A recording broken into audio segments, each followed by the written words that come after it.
Bismillahirrahmanirrahim.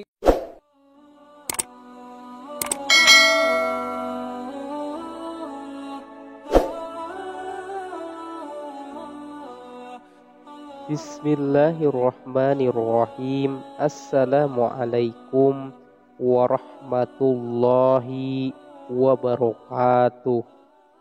Syukur alhamdulillah kita bisa berjumpa lagi di channel ini yang insya Allah bermanfaat bagi kita semua. Sholawat dan salam selalu dan tetap tercurah kepada junjungan kita Nabi besar Muhammad sallallahu alaihi wasallam. Allahumma sholli ala Sayyidina Muhammad wa ala alihi Sayyidina Muhammad. Harapan dan doa saya semoga saudaraku semuanya selalu diberikan kesehatan, dilapangkan rezekinya, diampuni dosa-dosanya, dan dipanjangkan umurnya. Amin ya Rabbal Alamin. Sahabat beriman yang dirahmati Allah, setiap orang memiliki garis takdirnya masing-masing, baik itu rezeki, jodoh, maupun kematian. Memang tak bisa dipungkiri bahwa semua itu sudah diatur oleh Allah Subhanahu wa ta'ala. Mungkin kita pernah melihat bahwasanya meski sebagian besar orang melakukan kerja keras agar mendapatkan rezeki atau kekayaan berlimpah, namun pada kenyataannya masih banyak yang belum mampu mendapatkan layaknya yang diinginkan.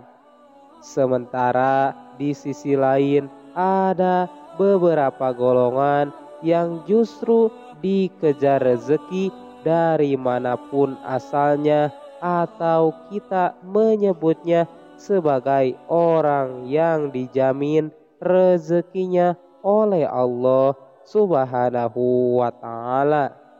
Sebagaimana yang dijelaskan dalam Quran surat At-Tolaq ayat 3, Allah Subhanahu wa ta'ala berfirman, dan memberinya rezeki dari arah yang tiada disangka-sangka, dan barang siapa yang bertawakal kepada Allah, niscaya Allah akan mencukupkan keperluannya.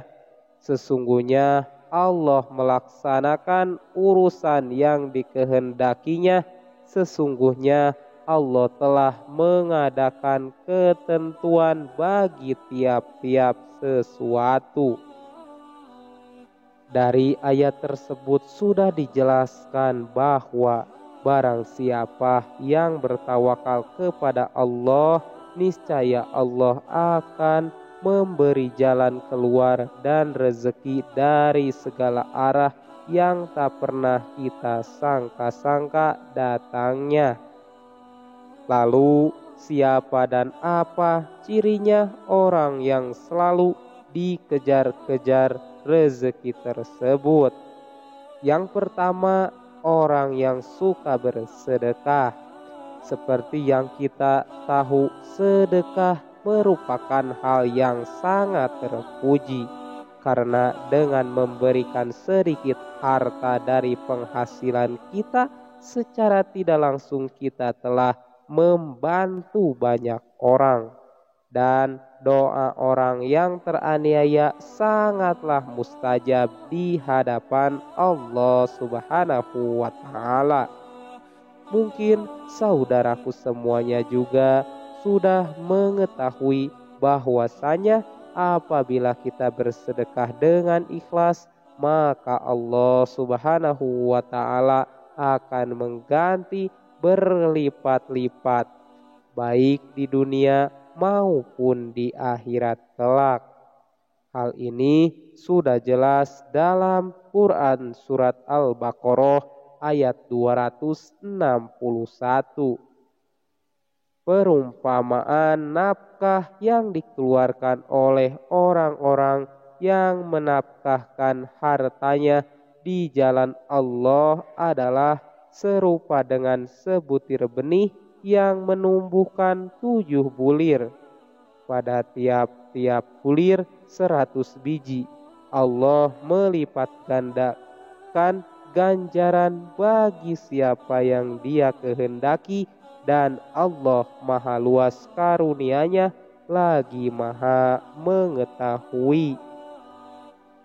Sahabat beriman yang dirahmati Allah, bolehkah kita bersedekah dan berharap Allah Subhanahu wa Ta'ala mengganti sedekah yang kita keluarkan dengan kekayaan di dunia?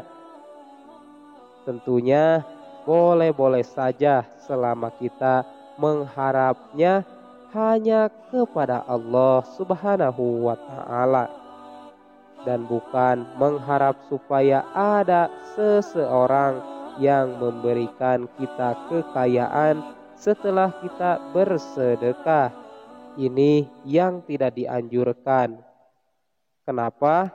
Karena kita sudah berharap kepada sesama makhluk ciptaan Allah Subhanahu wa Ta'ala, sedangkan Allah Subhanahu wa Ta'ala sudah memerintahkan untuk tidak menggantungkan diri kepada sesama makhluknya, yang menandakan kita telah menyekutukan Allah Subhanahu wa Ta'ala dengan sesuatu. Yang kedua adalah orang yang gemar bersyukur.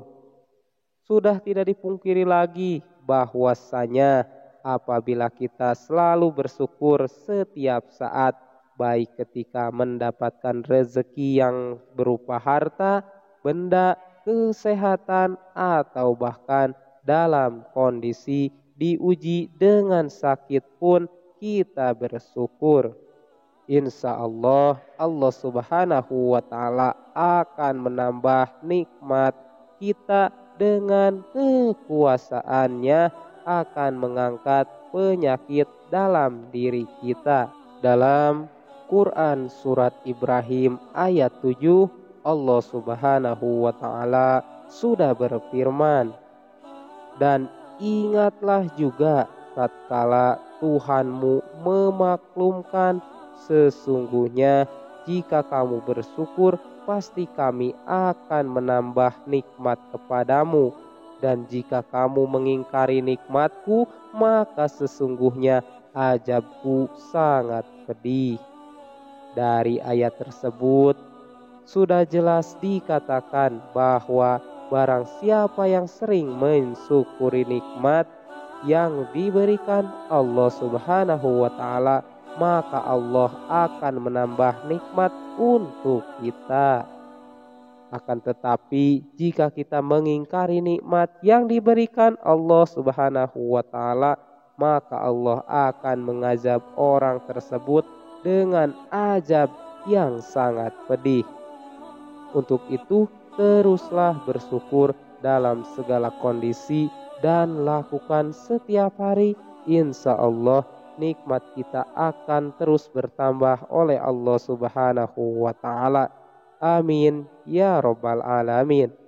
Yang ketiga, orang yang sering membaca Al-Quran, apalagi surat Al-Waqiah. Surat Al-Waqiah memang dikenal memiliki keutamaan dalam hal mendatangkan rezeki atau nikmat. Dalam hadis Ibnu Adi disebutkan bahwa kita sangat dianjurkan untuk mengajarkan surah Al-Waqiah kepada istri atau keluarga dan anak-anak kita, karena surah tersebut merupakan surah yang mampu menderaskan rezeki bagi siapapun yang mengamalkannya, insya Allah. Yang keempat, orang yang sering beristighfar. Istighfar merupakan salah satu usaha batiniah kita untuk memohon ampunan kepada Allah Subhanahu wa Ta'ala atas segala dosa yang kita perbuat. Lalu apa hubungannya dengan dikejar rezeki? Orang yang selalu beristighfar dalam kondisi apapun secara tidak langsung dapat membersihkan hatinya dari segala dosa, dan kesalahan. Ketika hati kita bersih, maka kemungkinan besar rezeki yang diberikan Allah Subhanahu wa taala bisa sampai kepada kita. Dalam Quran surat Hud ayat 3, Allah Subhanahu wa taala sudah berfirman, "Dan hendaklah kamu meminta ampun kepada Tuhanmu dan bertaubatlah kepadanya. Jika kamu mengerjakan yang demikian, niscaya Dia akan memberi kenikmatan yang baik terus-menerus kepada kita sampai kepada waktu yang telah ditentukan. Dan Dia akan memberikan kepada tiap-tiap orang yang mempunyai keutamaan atau balasan keutamaannya. Jika kamu berpaling, maka sesungguhnya Aku takut kamu akan ditimpa siksa di hari kiamat." Sahabat beriman yang dirahmati Allah, marilah kita semua membiasakan untuk terus beristighfar, supaya hati kita menjadi bersih dan kita bisa mendapatkan nikmat dari Allah Subhanahu wa taala yang dijanjikan. Karena kita semua tahu Allah Subhanahu wa taala menyukai orang-orang yang berhati bersih. Yang kelima adalah orang yang suka berdoa dan selalu berusaha. Berdoa dan berusaha merupakan satu paket yang tidak bisa dipisahkan ketika kita meminta sesuatu kepada Allah Subhanahu wa taala. Karena sangat mustahil orang yang hanya berdoa saja tanpa berusaha akan mampu mendapatkan apa yang diinginkan dalam doanya. Untuk itu, selain kita berdoa juga berusaha untuk mendapatkan hasil dari doa yang sudah kita panjatkan kepada Allah Subhanahu wa taala. Sebagaimana sebuah ungkapan manjada wajada, barang siapa yang bersungguh-sungguh akan menemukan hasil yang diinginkan. Yang keenam adalah orang yang selalu tawakal kepada Allah Subhanahu wa taala. Secara harfiah, tawakal adalah berserah diri yang menyadarkan hati hanya kepada Allah Subhanahu wa taala. Orang yang tawakal merupakan orang yang sangat yakin seyakin-yakinnya bahwasanya hanya Allah Subhanahu wa taala saja yang dapat memberikan dan mencegah. Maksudnya adalah memberi manfaat dari apa yang telah diciptakannya, memberikan nikmat kepada setiap manusia dan seluruh jagat seisinya, serta mencegah keburukan yang dilakukan manusia maupun dari setan. Dari Umar bin Khattab radhiyallahu an, Rasulullah shallallahu alaihi wasallam bersabda, "Seandainya kalian sungguh-sungguh bertawakal kepada Allah, sungguh Allah akan memberi kalian rezeki sebagaimana Allah memberi rezeki kepada seekor burung yang pergi dalam keadaan lapar dan kembali dalam keadaan kenyang." Hadis riwayat Ahmad, Tirmizi, Nasai, Ibnu Majah, Ibnu Hibban, dan Al-Hakim. Dari hadis tersebut sudah sangat jelas dikatakan bahwa seekor burung saja Allah Subhanahu wa taala sudah menjamin rezekinya. Apabila kita sebagai manusia yang mau bertawakal hanya kepada Allah Subhanahu wa taala, insya Allah rezeki tidak akan pernah putus diberikan oleh Allah Subhanahu wa taala. Demikian yang bisa saya bagikan, semoga video ini bermanfaat bagi kita semuanya. Amin ya Allah ya Robbal Alamin.